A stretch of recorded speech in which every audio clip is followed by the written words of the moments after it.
উল্লেখ করেছি, আপনারা একটু খেয়াল করবেন। এক নম্বর as-সালাত, যারা বলেন সুবহানাল্লাহ। আল্লাহর কালাম সালাত দ্বারা প্রমাণিত। কেমন সালাত? আল্লাযীনা হুম ফি সালাতিহিম খাশিউন, যারা বলেন সুবহানাল্লাহ। এবং আল্লাহ বললেন আয-যাকাত, এটাও কোরআন দ্বারা প্রমাণিত। আল-হজ, এটাও কোরআন দ্বারা প্রমাণিত। আস-সাওম, এটাও কোরআন দ্বারা প্রমাণিত। আত-তিলাওয়াতুল কোরআন, এটাও কোরআন দ্বারা প্রমাণিত। আয-যিকরুল্লাহ, এটাও কোরআন দ্বারা প্রমাণিত। আলা বিযিকরিল্লাহি তাতমাইন্নুল কুলুব। যাকাত সম্পর্কে আল্লাহ বললেন ওয়ালিল্লাহি আলান নাসি হিজ্জুল বাইতি মান ইসতাতা ইলাইহি সাবিলা। আস-সাওম, সাওম সম্পর্কে আল্লাহ বললেন ইয়া আইয়ুহাল্লাযীনা আমানু কুতিবা আলাইকুমুস সিয়াম, কুতিবা আলাইকুমুস সিয়াম। আত-তিলাওয়াতুল কুরআন ওয়া ইযা তুলিয়াত আলাইহিম আয়াতুহু যাদাতহুম ঈমানা, বলুন সুবহানাল্লাহ। এবং যিকরুল্লাহ, আল্লাহর কালামুল্লাহ শরীফ দ্বারা এই ইবাদত স্বীকৃত। আলা বিযিকরিল্লাহি তাতমাইন্নুল কুলুব, তাতমাইন্নুল কুলুব, বলুন না সুবহানাল্লাহ। এবং আদ-দুআ, আদ-দুআ, দুআও কি দ্বারা? বলেন না কি দ্বারা? আদ-দুআ, দোয়া করা, এটাও কোরআন দ্বারা প্রমাণিত। কোথায়? ওয়াকালা রাব্বুকুম উদউনি আস্তাজিব লাকুম, আর বলুন না সুবহানাল্লাহ। এবং আত-তাওয়াক্কালতু ইলাল্লাহ, আল্লাহর উপর তাওয়াক্কুল করা।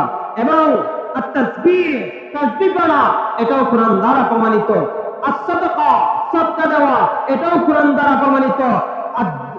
রাসূলের উপর দুরূদ শরীফ পড়া, এটাও কোরআন দ্বারা প্রমাণিত। বলুন সুবহানাল্লাহ। 5 নম্বর পৃষ্ঠায় আল্লাহ ডাকতে বললেন রাসূলের উপর দরুদ পড়ো, ইন্নাল্লাহা ওয়া মালাইকাতাহু ইউসাল্লুনা আলান নবী। বলুন সুবহানাল্লাহ।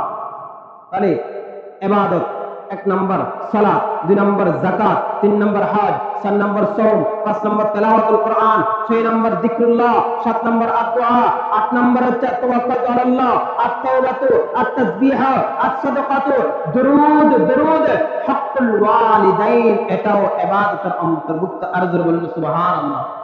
হকুল ওয়ালিদাইন। এবং আরো এখানে আছে তা'মুরুনা বিল মারুফ, তা'মুরুনা বিল মারুফ, ভালো কাজের আদেশ দেওয়া, এটাও ইবাদতের অন্তর্ভুক্ত। আর জোরে বলেন সুবহানাল্লাহ। এবং আরো আছে ওয়া তানহাউনা আনিল মুনকার, খারাপ কাজ থেকে নিষেধ করা, এটাও ইবাদতের অন্তর্ভুক্ত। এবং দাওয়াতুল ইসলাম, ইসলামের দাওয়াত একে অপরের কাছে পৌঁছে দেওয়া, এটাও ইবাদতের অন্তর্ভুক্ত।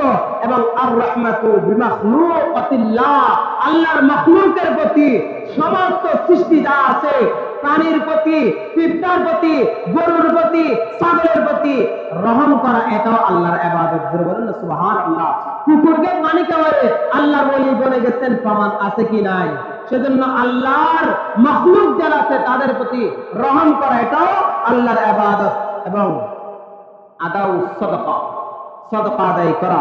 এবং আল ইস্তিগফার, সর্বমুহূর্তে ইস্তিগফার করা, এটাও আল্লাহর ইবাদত। আর বলুন সুবহানাল্লাহ। এরকম আরো অনেক লিস্ট আছে। আল্লাহ আমাদেরকে এই যে প্রধান ইবাদত গুলো আছে, অন্তত পক্ষে 20টা লিস্ট করে নিবেন, এগুলো একটু দৈনন্দিন আদায় করবেন। আল্লাহ আমাদেরকে এই ইবাদত গুলা করে আল্লাহকে রাজি এবং খুশি করে নবীর হাত থেকে সুপারিশ নিয়ে জান্নাতে যাওয়ার তৌফিক দান করে। আমিন।